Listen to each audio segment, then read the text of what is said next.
le Soleil se lève sur une Terre en phase de refroidissement et se couche à peine 3 heures plus tard.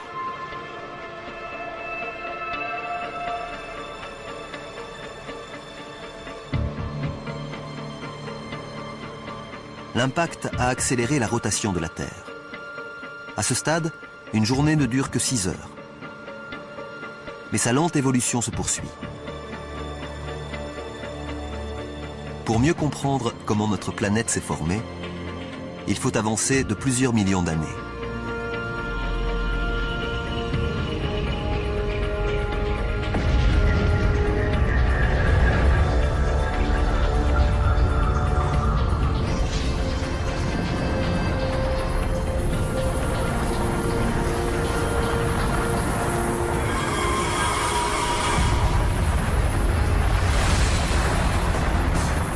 Une pluie de météorites.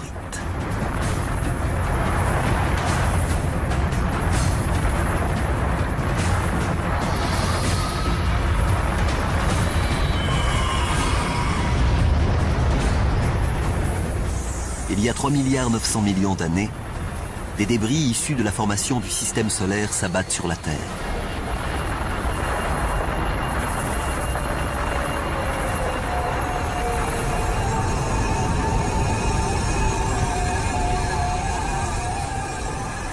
Observons ces minéraux étranges au cœur des météorites. Ils ressemblent à des cristaux de sel, le même que l'on saupoudre sur nos aliments. Chacun d'entre eux renferme de minuscules gouttelettes d'eau.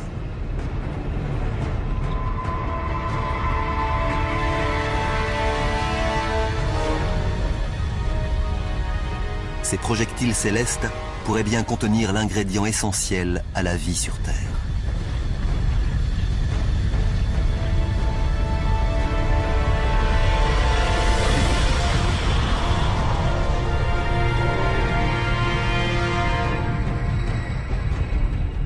Chaque météorite ne contient qu'une quantité infime d'eau. Mais il s'agit d'un bombardement qui va durer 20 millions d'années. Des flaques se forment et l'eau s'accumule sur le sol ferme. Car si le noyau de la Terre est toujours en fusion, il règne une température de 70 à 80 degrés à la surface, qui a favorisé la formation d'une croûte. Chaque goutte, chaque perle dans les océans que nous connaissons aujourd'hui date de plusieurs milliards d'années.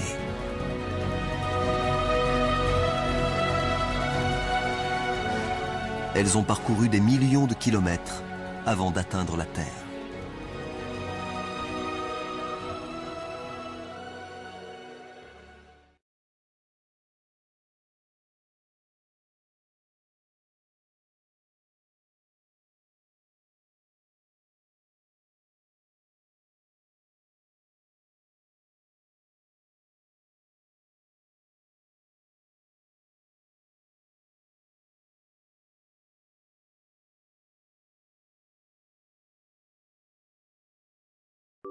Les océans représentent le plus grand espace habitable de la planète.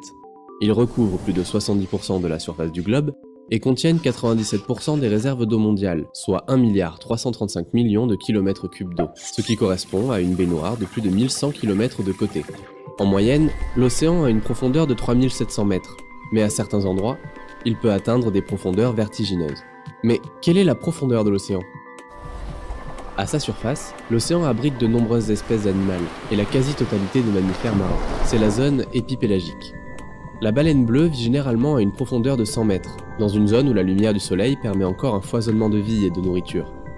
À partir de 200 mètres, les rayons du soleil diminuent peu à peu. Nous entrons dans la zone crépusculaire, où les végétaux privés de photosynthèse ne peuvent plus se développer. Herbert Nietzsche, qui a établi le record du monde d'apnée en 2007, n'a dépassé cette limite que de quelques mètres. C'est seulement 100 mètres plus bas, à 332 mètres, qu'est fixée la limite de plongée en bouteille. Après cette profondeur, la pression exercée sur le corps par l'eau est 30 fois supérieure à celle de la surface. Le corps humain n'est pas adapté pour survivre à de telles pressions, mais certains animaux s'en accommodent très bien. Le cachalot par exemple, peut descendre à des profondeurs moyennes de 600 mètres, où il chasse ses proies favorites, les calamars géants. Le bâtiment le plus haut du monde, le Burj Khalifa à Dubaï, atteint à peine les 828 mètres. Un peu plus bas, à 1000 mètres, l'obscurité devient totale. Les rayons du soleil n'atteignent plus cette profondeur. La nuit est permanente. Les espèces présentes sont presque toutes aveugles. La plupart vivent à proximité des sources hydrothermales où la température peut atteindre les 400 degrés Celsius. C'est à cette profondeur, à 3000 mètres, que la baleine à bec de Cuvier vient chasser. Cette baleine est le mammifère capable de plonger le plus profond. L'épave du Titanic repose, elle, par 3821 mètres de fond. Elle a été découverte en 1985, soit plus de 73 ans après son naufrage. À de telles profondeurs, les conditions extrêmes auront raison de l'épave, qui devrait disparaître d'ici 2030. La zone abyssale commence à 4000 mètres. C'est une des zones les plus profondes de l'océan, abritant une biodiversité encore mal connue. 6000 mètres marquent l'entrée de la zone Hadal, spécifique des fosses océaniques. La fosse la plus profonde du monde est celle des Mariannes, dans l'océan Pacifique.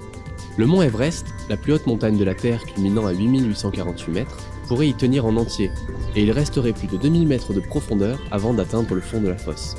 En 2012, le réalisateur James Cameron a mené une expédition au point le plus profond du globe, Challenger Deep.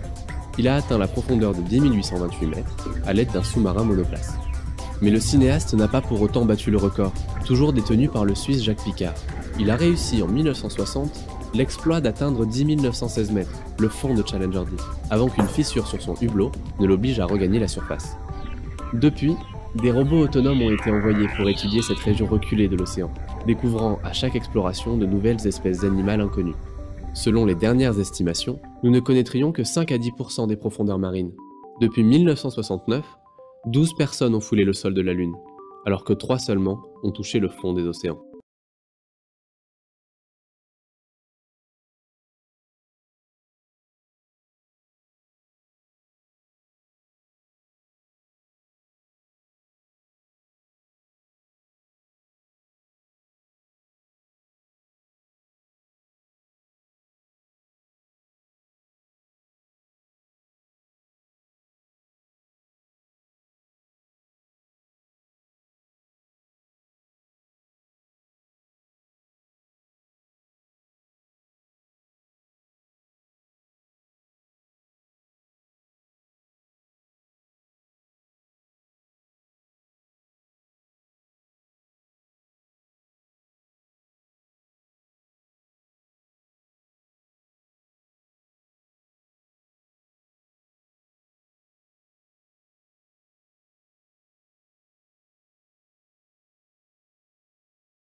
Pourquoi les baleines sont-elles devenues les plus grands animaux de tous les temps?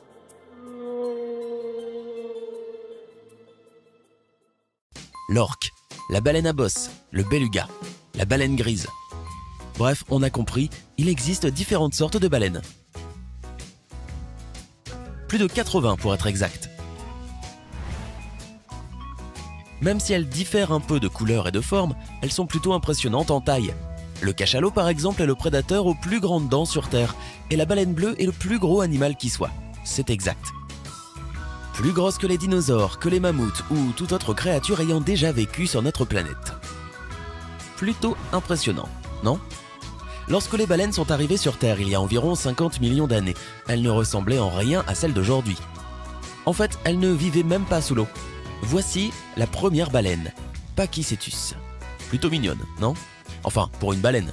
Le Pachycetus était un mammifère terrestre et est connu sous le nom de la première baleine. On l'appelle aussi la première dame. Non, je plaisante. Elle faisait la taille d'un loup et était carnivore.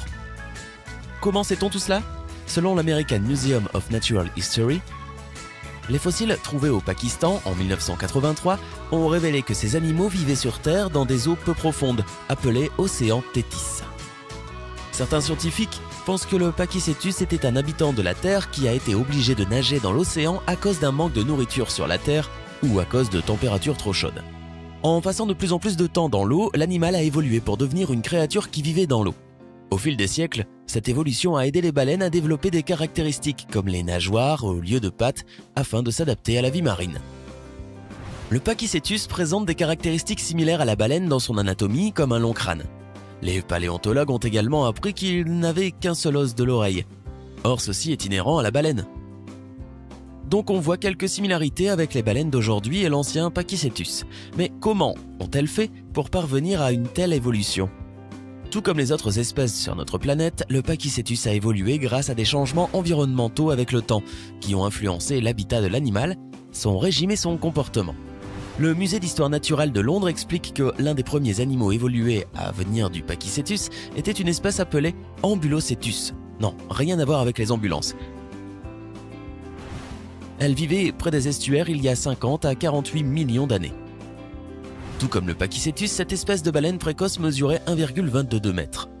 Cependant, ses pattes arrière étaient plus courtes et ressemblaient à des nageoires. Elle a aussi développé une queue spéciale pour nager et les utilisait pour nager plus vite dans l'eau. Peux-tu imaginer une baleine avec 4 petites pattes?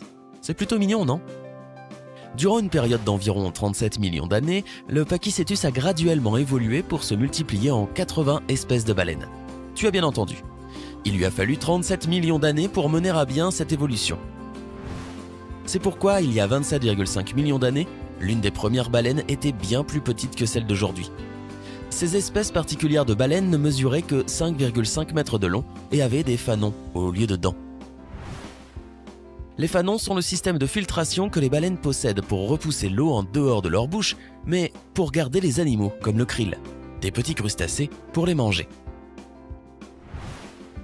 Les poils des baleines sont composés de kératine, la même kératine que les humains ont dans leurs ongles et leurs cheveux. Aujourd'hui, environ une douzaine d'espèces de baleines ont des fanons, les autres ont des dents. Mais ces dents sont différentes de celles des humains car les leurs sont prévues pour attraper les proies plutôt que pour les mâcher. Les baleines n'ont pas été les titans de la mer dès le départ car leur petite taille faisait d'elles des proies faciles pour les requins affamés.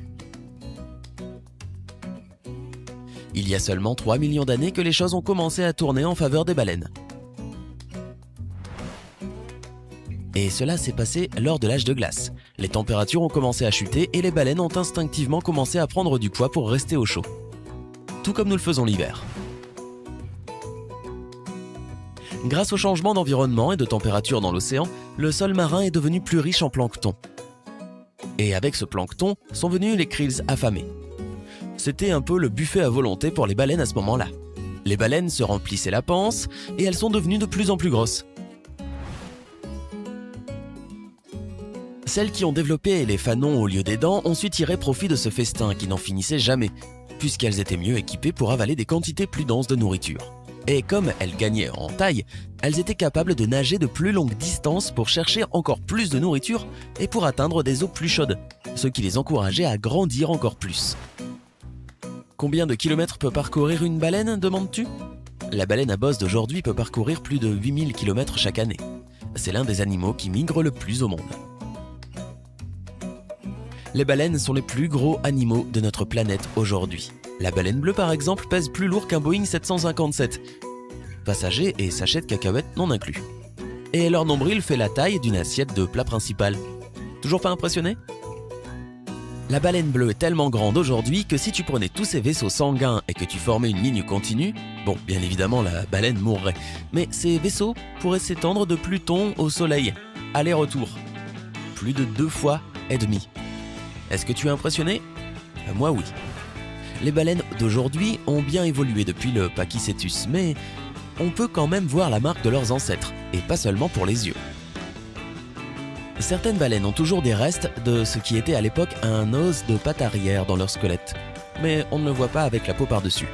Imagines-tu les baleines avoir des pattes arrière comme leurs ancêtres? Ce serait plutôt drôle. Tandis que la science a prouvé que les baleines proviennent du Pachycétus, elles pourraient aussi avoir un cousin vivant sur Terre avec nous aujourd'hui, les hippopotames. Oui, eux-mêmes. Selon une étude menée par l'université de Calgary en 2009, les hippopotames seraient les cousins les plus proches de la baleine. Grâce aux preuves fossiles et aux informations données par l'ADN, il semble y avoir une forte relation entre les baleines et les hippopotames. Beaucoup de scientifiques croient que les hippopotames descendent aussi du Pachycétus. Les hippopotames d'aujourd'hui, comme les baleines, passent beaucoup de temps dans l'eau et sont aussi des mammifères. Cependant, avant que cette étude n'ait été réalisée, beaucoup de scientifiques pensaient que les hippopotames étaient plus fortement reliés aux cochons, aux vaches, aux moutons et même aux girafes. Si c'était le cas, les baleines seraient dans la catégorie des mammifères biongulés appelés artiodactyles. Dans certains cercles, on dit encore que les hippopotames sont plus proches des baleines ou des cochons, mais les scientifiques se fient aux études et finissent par faire le rapprochement entre les baleines et les hippopotames. Peu importe les mammifères desquels les baleines sont les plus proches, il ne fait aucun doute que lorsqu'il s'agit de la taille, elles occupent la première marche du podium. Mais quelle taille vont-elles atteindre?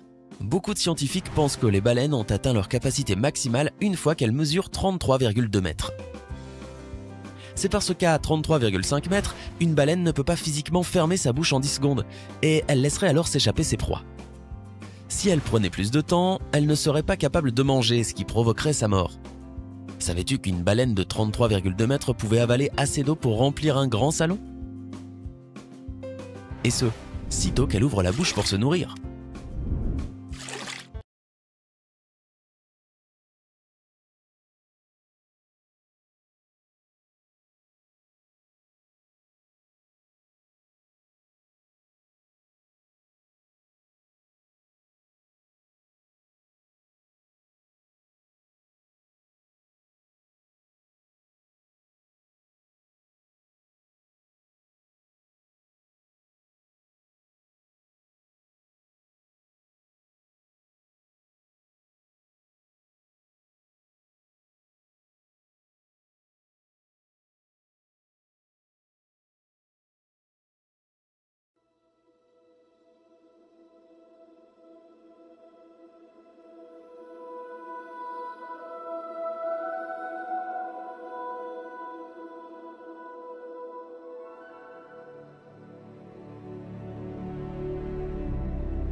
Les grands fonds sont de loin le plus grand habitat sur Terre.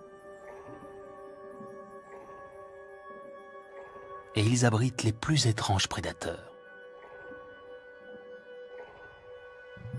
Ici, la nourriture est plus rare qu'en surface. Il faut donc économiser son énergie autant que possible.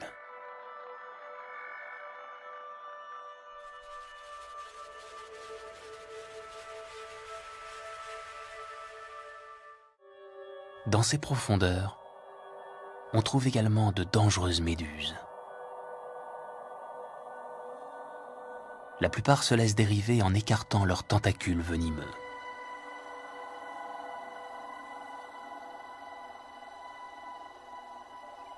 D'autres, propulsés par des rangées de cils vibratiles, planent doucement dans les eaux sombres.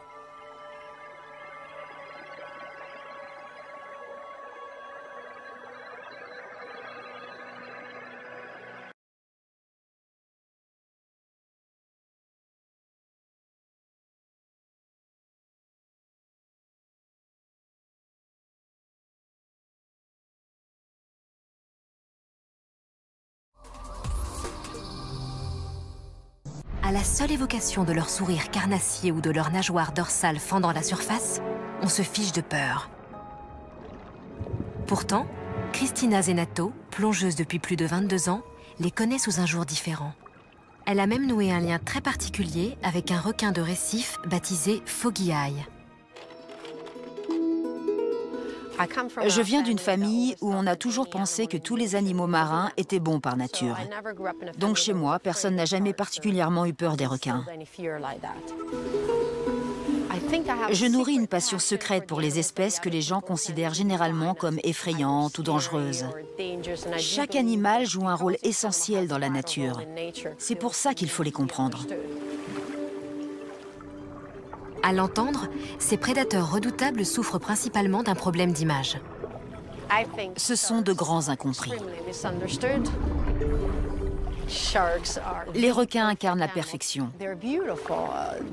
Ils sont magnifiques tant par leur forme et leur couleur que par la façon dont ils se déplacent dans l'eau. Il n'y a rien de plus beau que de sentir contre soi le poids de cet animal. Quand elle pompe l'eau avec ses fentes branchiales pour respirer, je sens sa mâchoire bouger tout doucement sur mes jambes. C'est une faveur qu'elle m'accorde à chaque fois. Ça fait partie des plus beaux moments qu'il m'ait donné de vivre.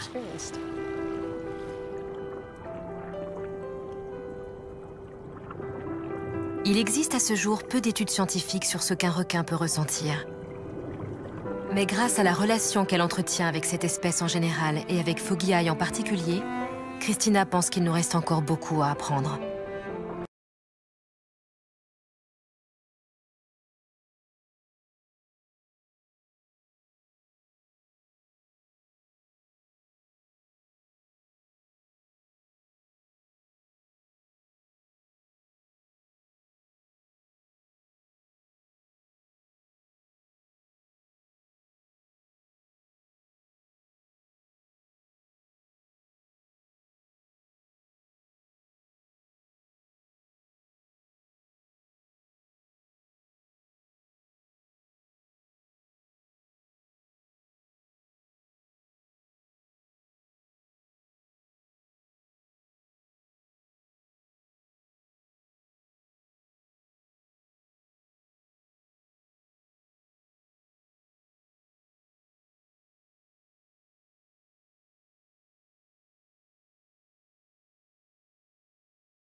So just like the plants in your garden, phytoplankton, the plants in the ocean, absorb carbon dioxide from the atmosphere. The difference is that when these guys sink, they can go down into the deep ocean. And then the deep ocean, of course, isn't in contact with the air anymore. And so it's captured and it's stored down there for long periods of time.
échouant sur les plages, flottant à la surface ou tapissant les fonds marins, 5000 milliards de débris plastiques sont aujourd'hui présents dans l'océan, soit l'équivalent de 269 000 tonnes de déchets.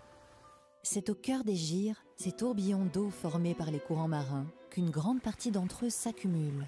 Le plus grand, appelé le 7e continent, se situe entre le Japon et les États-Unis et pourrait mesurer jusqu'à 3,43 millions de kilomètres carrés, soit 6 fois la France. Tous ces déchets, à 100% d'origine humaine, et dont 80% viennent de l'intérieur des terres, mettent en danger la vie aquatique. Chaque année, 8 milliards de sacs plastiques sont jetés dans l'environnement. 690 espèces marines sont directement menacées par cette pollution. Chaque année, 1 million d'oiseaux et 100 000 mammifères marins en meurent. 80% des déchets collectés par Surfrider sur les plages, lacs et rivières sont des déchets à usage unique comme les bouteilles plastiques, coton-tiges, sacs plastiques ou encore les mégots. Protégeons l'océan, changeons nos habitudes.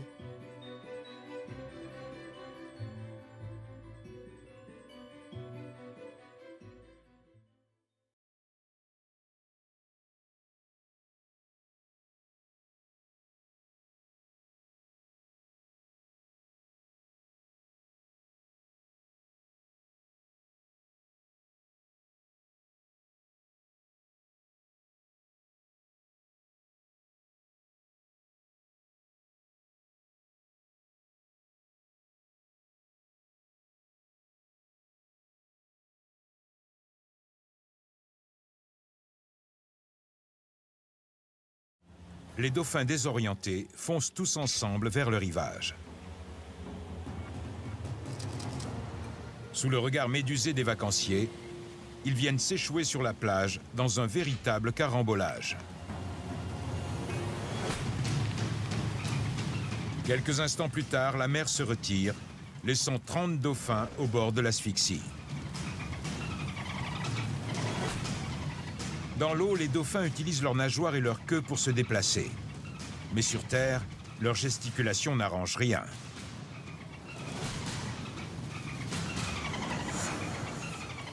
L'un des principaux facteurs de stress pour un dauphin échoué sur la plage, c'est la chaleur. Ces animaux ont l'habitude d'évoluer dans les eaux profondes. Sur la plage, en plein soleil, leur corps se réchauffe beaucoup trop vite.